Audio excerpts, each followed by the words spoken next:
Hello, my name is Cristiano. I am from Brazil, author of the channel Cristiano Grad in Telegram and here at YouTube, author of series of works in Portuguese, Russian and now English language.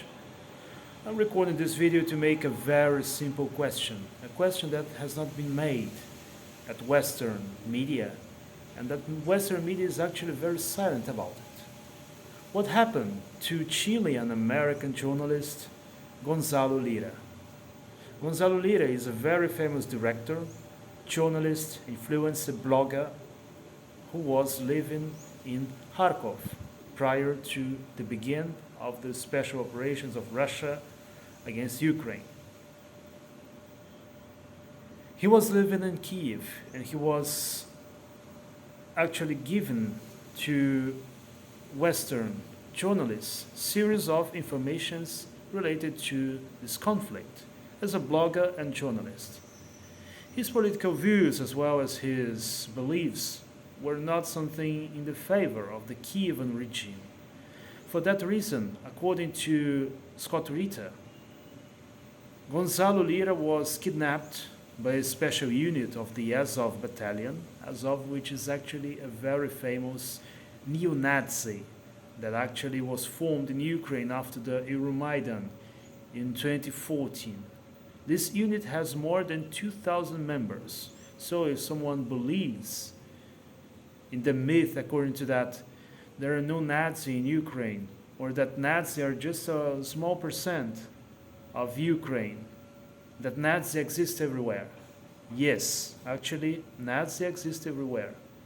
But you need to understand that only in Ukraine they are part of the state. They compose not only Azov but also the National Guard.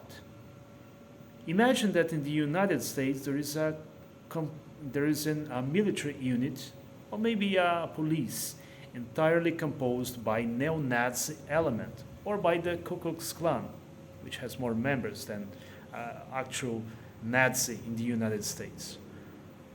Or another situation, imagine that in the United Kingdom someone decides to form a military unit or, better saying, a paramilitary unit and tell to the Queen that she must act this way or that way. Because if she doesn't act this or that way, they are going to London and they are going to kill her. I am pretty sure that the MI6 as well as the Scotland Yard would work hard in order to put in the jail, to put such people in the jail.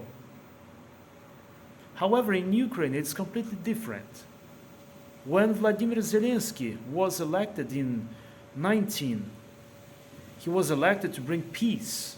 He was elected to disarm the neo-Nazi militias. But what happened?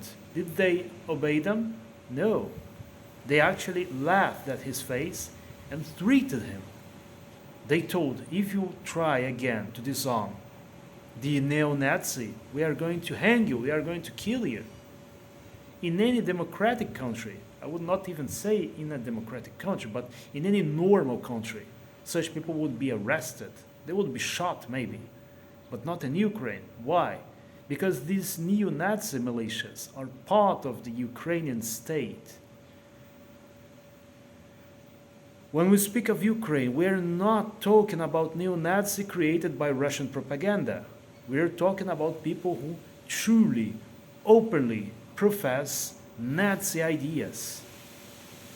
If you watch the news, if you investigate what is Azov, you are going to discover that they even have ideological formation.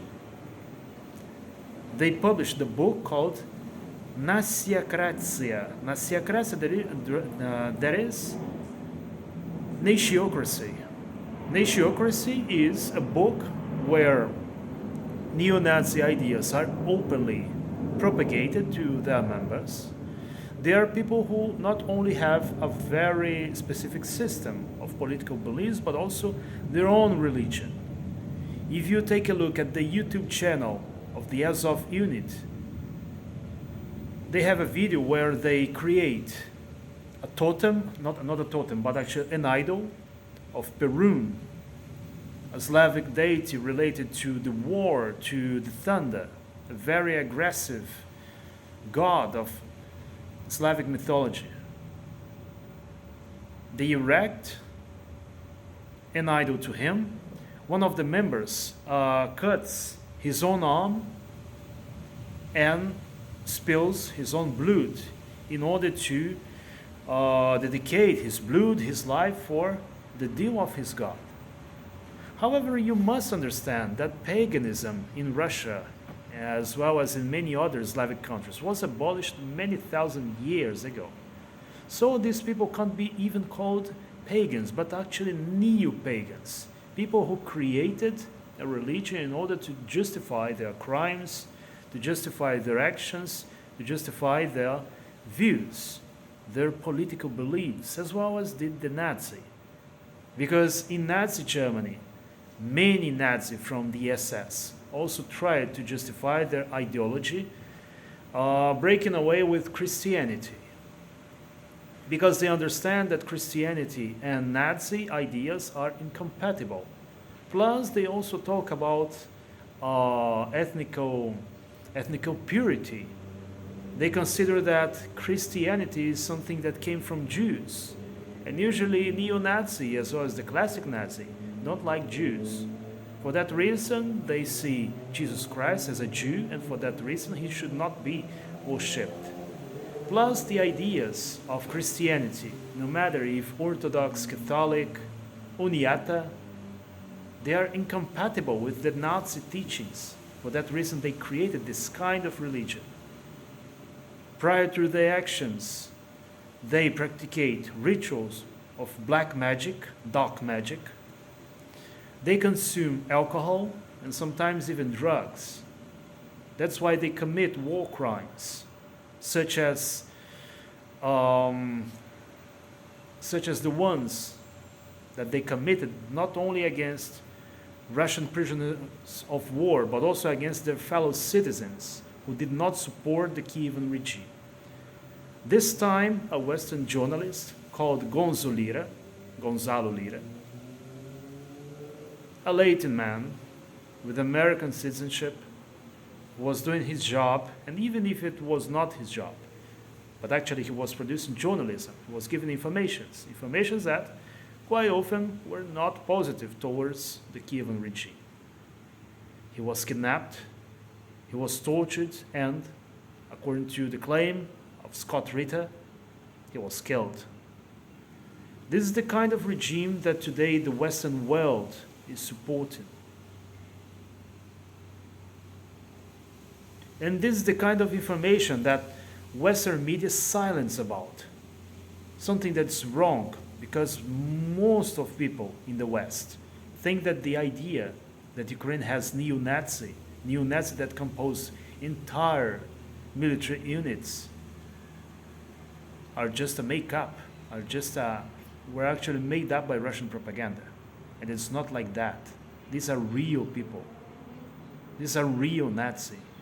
These are real terrorists that may be compared only to the Islamic State.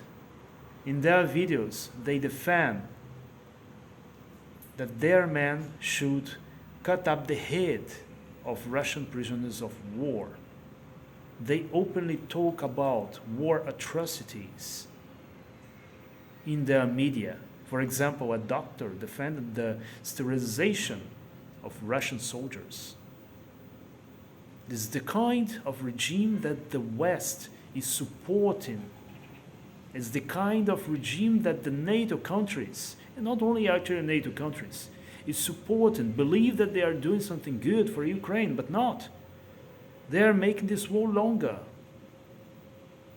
They are going to spill more blood while they support Ukraine.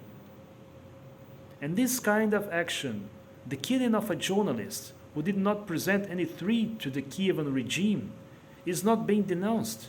That should be shown at every TV channel.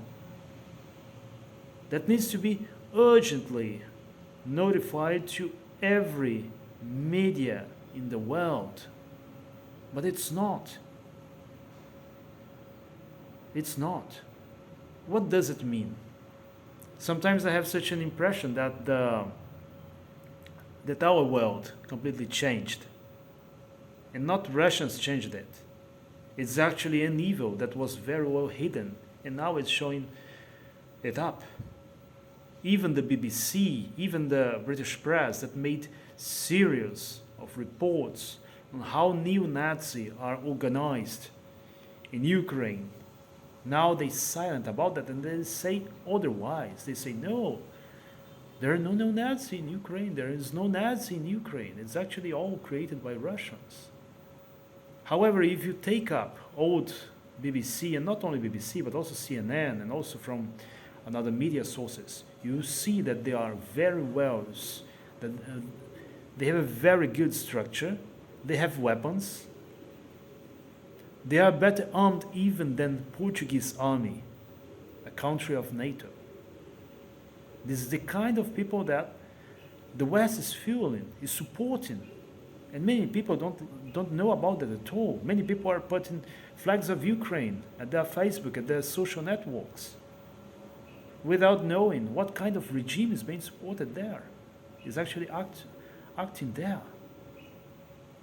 If you listen to Pink Floyd, maybe you heard about a song called Hey Hey Raise Up, a song that was actually sung by the UPA, an army of collaborators, people who collaborated with the Nazis during the Second World War and committed countless crimes against the Polish minority that lived in western Ukraine, in Volhynia. Research about the massacre of Volhynia.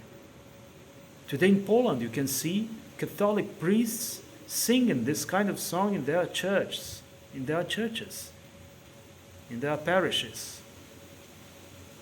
Western went crazy, and this need to be stopped.